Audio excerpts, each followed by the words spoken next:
Hello, thank you for inviting me to be here today.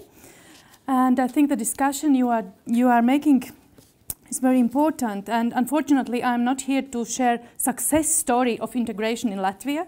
We are also struggling with this. And in Latvia, we have around 40% of inhabitants are minorities, 30% of them are Russian-speaking, and 10% are others. But anyway, today I'm focusing on song and dance celebration. For last 4 years actually already, I have been part of a research team doing studies, different kind of studies concerning song and dance celebration and sustainability of its tradition. And I just recognize that I have changed so many times the title of the presentation that I have a small mistake here, but I hope you don't. So first I will talk about some examples from Latvia, but at the end also I will have some comparison between all 3 Baltic countries. So, what is a typical song and dance celebration participant in Latvia? Oh, I forgot to mention also that these are conclusions made out of more than 100 interviews with participants and from more than 10 different surveys that we have done with Scientific Research Center of Latvian Academy of Culture throughout the last 4 years. So these are not just my conclusions. So the typical song and dance celebration participant in Latvia, most of them, more than 60%, are the economically active people of society. So around 96% of participants of song and dance celebration are Latvians. So it's actually a very Latvian mass event and very Latvian tradition. More than 70% of participants have higher education. So actually this is an event and process for good educated people more. Also, more than 70% come from regions of Latvia, which is very important because Riga is like a big head in Latvia, taking all the big events and all the big activities taking place in Riga. So it's very nice that during the celebration, many people from regions come to Riga and meet and perform together. So we were also having information about the main motivators, why people participate in the song and dance celebration and in amateur art groups in general. So the main motivators for people in Latvia is the wish to express oneself creatively, also to meet people with similar interests, and also the preservation of traditions. So all of them perceive a very important thing that they are part of this movement, if we can call so. Which is interesting also that 30% of participants have participated in 5 and more celebrations. So it's more, for many of them, they have participated the biggest part of their lives. So it's really, they are very loyal to this participation and they feel it as a very important part of their lives.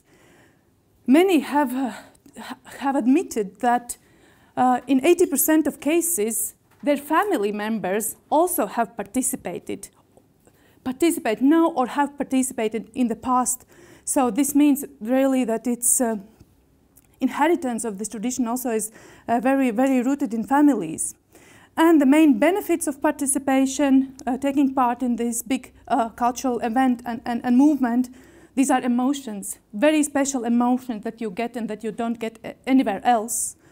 And also, which is very connected to the topic of today, the second main benefit is this enhanced feeling of national identity that you get through this participation in song and dance celebration, and also the feeling that you are part of tradition bearing. We also asked participants if they think that song and dance celebration has the power to consolidate various groups of society. And we asked it in the scale from 1 to 5, where 5 is that it has a very strong power to consolidate.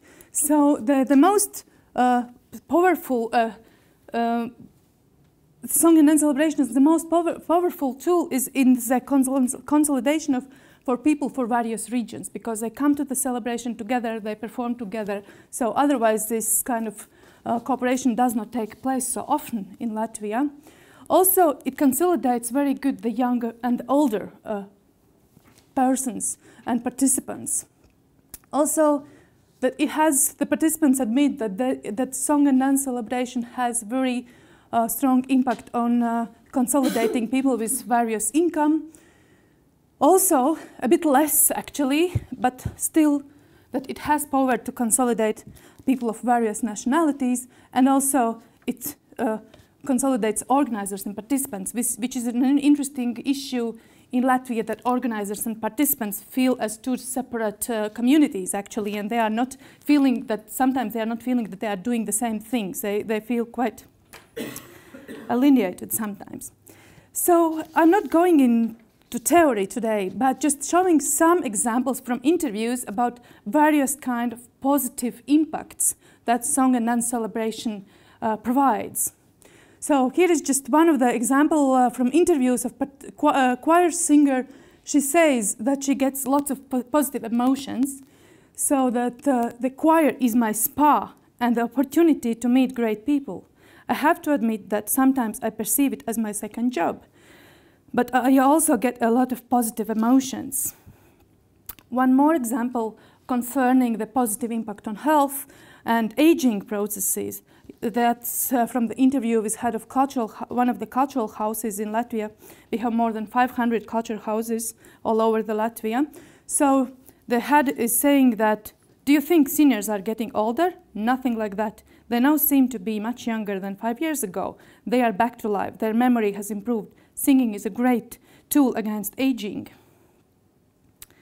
One more example about the role of song and dance celebration increasing social capital of people and communities. As here one of the dance group members says, you get acquainted with new people in the choir, from the choir, yes. We can laugh together.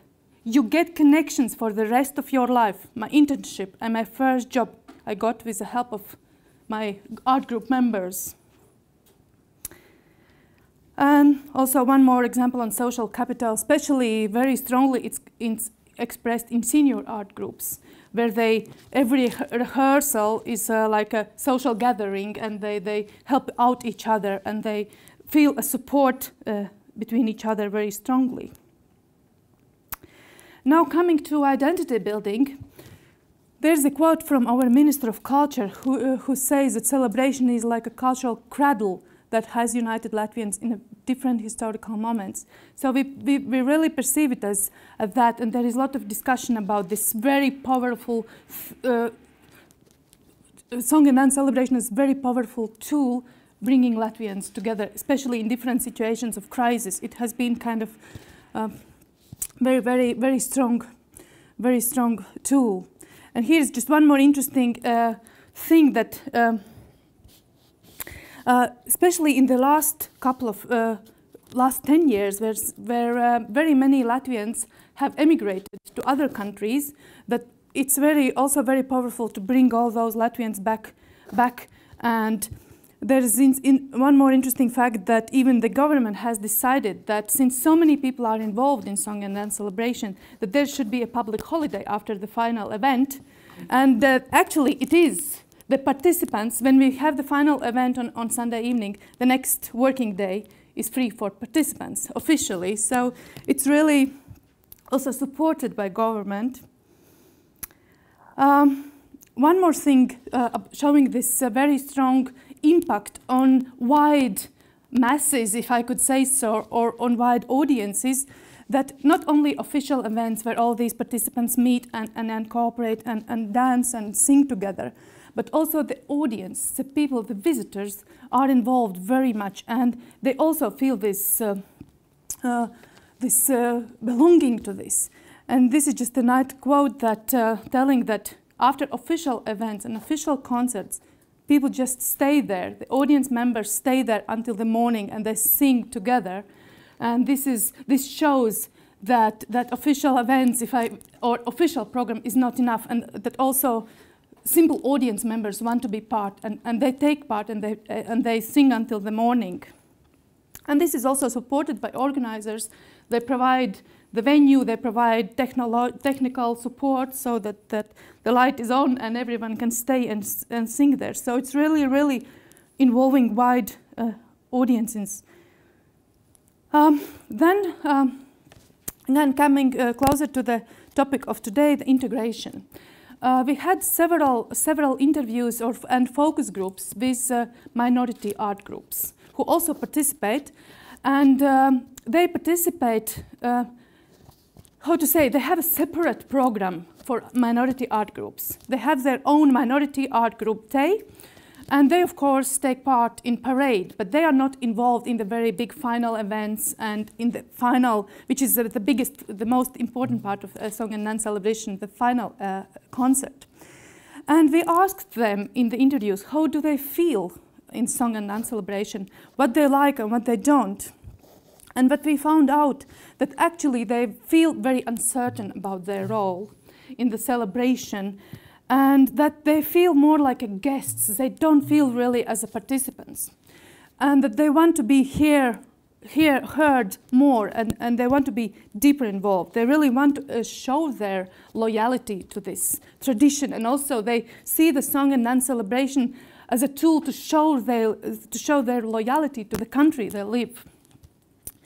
Unfortunately, they also say that since the minority groups are so various and so different and wearing different folk costumes, they feel that there is lack of unifying elements between them. They are so different, each of them, so they don't somehow also feel as a one group, as a one specific group. Yes, they have almost no common events with Latvian participants, so that's one thing they are very disappointed about. And also for the next celebration in 2018, unfortunately, there is this special day for minority groups, but they are not involved in the big or final events. And they really feel they would be ready to be involved more and as I mentioned already, to express their belonging to Latvia. And these problems of authenticity of costumes, which is already a bit specific, but they have this ambivalence of identity. It's Latvian Song and Dance celebration, then they are wearing Russian folk costumes, and they don't feel comfortable with all this situation. But of course, they prefer to, and they think they have to wear their national costumes. By the way, of course, there are a minority inhabitants taking part also in Latvian, if we can call so, Latvian dance groups. Quite many, but not in choirs, because there is this language issue, and in dance groups there is quite many Russians also dancing, and taking part together with Latvian dancers. But of course, not all the minority inhabitants of Latvia see it on such a positive way.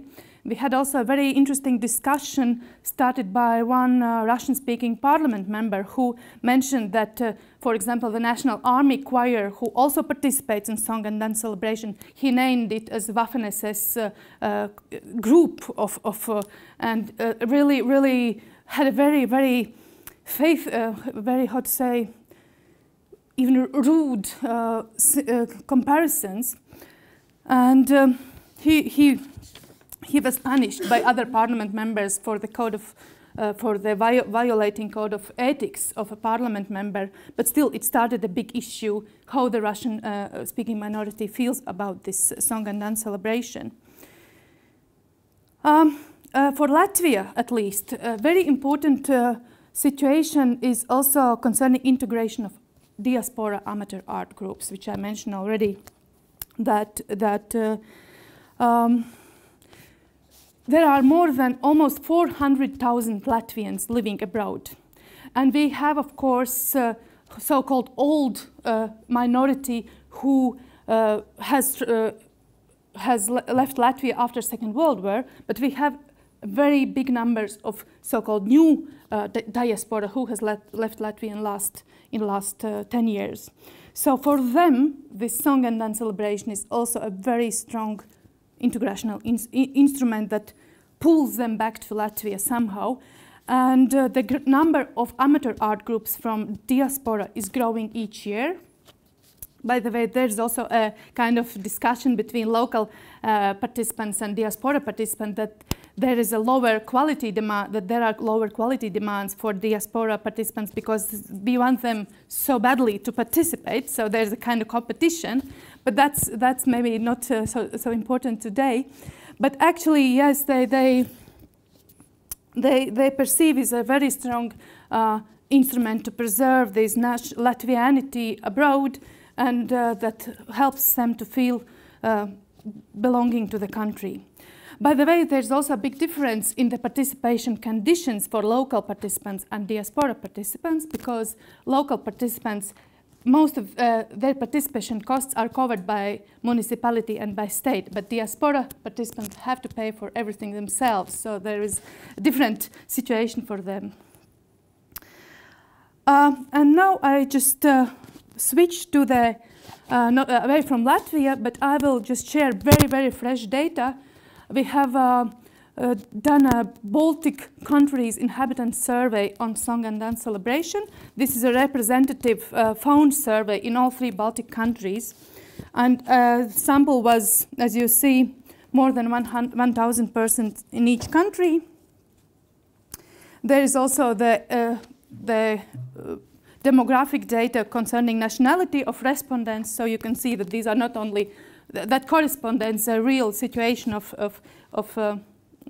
demographic situation. So, and what were the answers?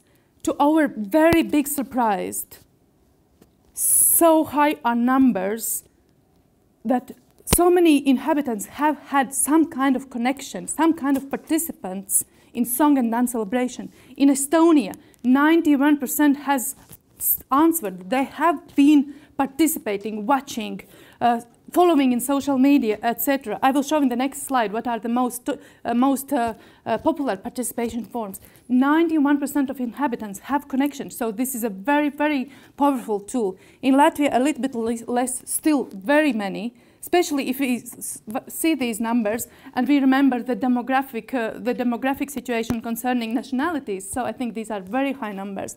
And in Lithuania, a little bit less. So what are the most typical forms of participation? Of course, in Latvia at least, it's watching the activities on TV or listening in the radio. In Estonia, following the events in the mass media. And you can see the top 5 participation forms. And this also represents very well the real numbers of participants. These are those 1/3 of inhabitants have participated at song and dance celebration at one point in their lives. So 1/3 of each country's, almost 1/3 of each country's inhabitants have been participants. So these are also very, very significant numbers, I think. We can make, of course, different conclusions about this. From this, for example, that we can see that Latvians have had very, at least in the last celebration, we had very good social media campaign and possibility to follow, and these numbers also demonstrate that very many people got involved, especially young people got involved through social media, which are less numbers in Estonia and Lithuania. So, of course, many, many conclusions still to be made, yeah? But we have a lot of interesting information here. We also asked what are the main obstacles of participation. Why? Because many of these respondents replied that they wouldn't like to participate at once in their lives. And what were the main obstacles? Very boring and very, very normal, I suppose, no leisure time. Very many people say they have no time, which is hard to influence somehow. Also, some of the people answered that they have in Estonia, the biggest obstacle is that they have no time for this everyday rehearsal process, going away from their families 2 or 3 times per week to rehearse. They would be ready to participate, but they don't have time for this very, very regular work. Some also admit that they don't have creative skills or these activities are not popular amongst their friends. So, but more or less what we can see that actually in all 3 Baltic countries the responses are quite similar and the situation is quite similar. And we also asked to inhabitants what they think, what are the main benefits of participation. And which is interesting that in all 3 Baltic countries, one of the top 3 benefit is the deep emotions that are not caused by anything else. That's second place in Latvia, first place in Estonia, and third place in Lithuania. We call it even that, you know, this effect of having, I don't know now in English, this feeling of that. These are characterized, that these very specific emotions you can't get anywhere else. But, of course, also, at least in case in Latvia, the first benefit is this enhanced sense of unity with the nation, which is very, very strongly expressed also here. And also this feeling of identity and belonging to the state. So many participants and inhabitants think that these are the main benefits, which is interesting. In Lithuania, there are totally different main benefits. Actually, the song and dance celebration is not perceived not so much as identity building instrument, but more as socializing event and making meeting people with similar interests. So this shows a little bit also the role of song and dance celebration, that it's different in each three of the countries. So, and then concluding, of course, I have showed just a small amount of the data which is available to me, but I can conclude that song and dance celebration has positive impact on identity building, no doubt. It has a very positive impact and strong impact on preservation of cultural values and traditions. It has very strong impact on consolidation of various social groups. It increases social capital throughout the country. It improves quality of life. But unfortunately, it has insignificant impact on ethnic integration. That's my conclusion for today.